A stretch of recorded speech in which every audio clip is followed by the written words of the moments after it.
Hello guys, welcome back to my YouTube channel that is Mindful Moment. I hope all are doing good. ಇವತ್ತಿನ ಕ್ಲಾಸಲ್ಲಿ ನಾವು ನೋಡ್ತಿದ್ದೀರಿ artificial intelligence important question. ಇದು ಬಂದು 30 ಮಾರ್ಕ್ಸ್ಗಿರುತ್ತೆ ಈ ಸಬ್ಜೆಕ್ಟ್ದು. ಇದು ಬಂದು ನಾನ್ ಕೋರ್ ಸಬ್ಜೆಕ್ಟ್ ಆಗಿರುತ್ತೆ. ನಿಮಗೆ ಏನಾರ ಇದು ನೋಟ್ಸು ಬೇಕು ಅಂದರೆ ನೀವು ನನ್ನ ಡಿಸ್ಕ್ರಿಪ್ಷನಲ್ಲಿ ನನ್ನ ಇನ್ಸ್ಟಾ ಲಿಂಕ್ ಇರುತ್ತೆ, ಅಲ್ಲಿ ಬಂದು ಮೆಸೇಜ್ ಮಾಡಿದ್ರೆ ನಿಮ್ಗೆ ನೋಟ್ಸ್ ಸಿಗುತ್ತೆ. ಬನ್ನಿ ನೋಡೋಣ ಯಾವ್ಯಾವೆಲ್ಲ ಇಂಪಾರ್ಟೆಂಟ್ ಕ್ವಶನ್ಸ್ ಕೇಳ್ತಾರೆ ಅಂತ. ಓಕೆ, ಈ ವಿಡಿಯೋನ ಸ್ಟಾರ್ಟ್ ಮಾಡೋಕ್ಕಿಂತ ಮುಂಚೆ ಇನ್ನೂ ನನ್ನ ಚಾನಲ್ ಸಬ್ಸ್ಕ್ರೈಬ್ ಆಗ್ದಿರ ಹಂಗೆ ವೀಡಿಯೋಸ್ ನೋಡ್ತೀರಾ, ಪ್ಲೀಸ್ ಸಬ್ಸ್ಕ್ರೈಬ್ ಆಗಿ, ಲೈಕ್ ಮಾಡಿ, ಶೇರ್ ಮಾಡಿ ಆ್ಯಂಡ್ ಕಮೆಂಟ್ ಮಾಡಿ. ಬನ್ನಿ ನೋಡೋಣ. First definition of A I and history of A I. Goals, elements, difference between programming without and with A I, what is A I techniques and top 4 techniques of A I, history of A I, what is intelligence and types of intelligence,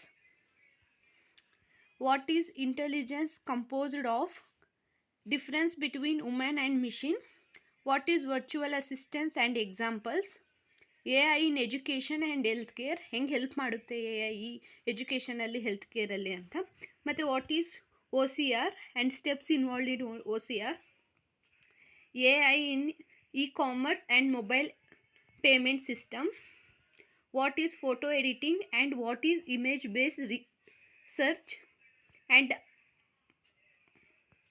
applications, AI examples in daily life, what is robotics and principle, characteristics and types of robots, advantages and disadvantages of robot, applications of robot. ಇದೆಲ್ಲ ಬಂದು important questions of A I artificial intelligence. ಅಂದರೆ ಈ subject ತುಂಬ easy ಇದೆ and ಇದು 30 marks ಅಷ್ಟೇ ಅಲ್ಲ ಇರೋದು, ಇದೇನು ಮಾರ್ಕ್ಸ್ ಕಾರ್ಡಲ್ಲಿ ಆ್ಯಡ್ ಆಗೋಲ್ಲ, ಬಟ್ ಇದರಲ್ಲಿ ನೀವು ಪಾಸ್ ಆದರೆ ಮಾತ್ರ ಪಾಸ್ ಅಂತ ಬರೋದು ರಿಸಲ್ಟು. ಓಕೆ, ಇದನ್ನು ನೀವು ಓನಾಗಿ ಕೂಡ ಬರಿಬೋದು, ಒಂದು ಟೈಮ್ ನೀವು ಓದ್ಕೊಂಡ್ರೆ ಸಾಕು. ನೋಟ್ಸು ನನ್ನ ಹತ್ರ ಅವೈಲಬಲ್ ಇದೆ, ಬೇಕು ಅಂದರೆ ನನ್ನ ಇನ್ಸ್ಟಾದಲ್ಲಿ DM ಮಾಡಿ. ಈಸಿ ಇದೆ, ಒಂದ್ಕಿತ ಓದ್ಕೊಂಡ್ರೆ ಸಾಕು, ಆರಾಮಾಗಿ ನೀವು ಇದರಲ್ಲಿ ಔಟ್ ಆಫ್ ಔಟ್ ಕೂಡ ತೆಗಿಬೋದು 30ಗೆ 30. ಓಕೆ, ಸಿ ಇನ್ ನೆಕ್ಸ್ಟ್ ವೀಡಿಯೋ.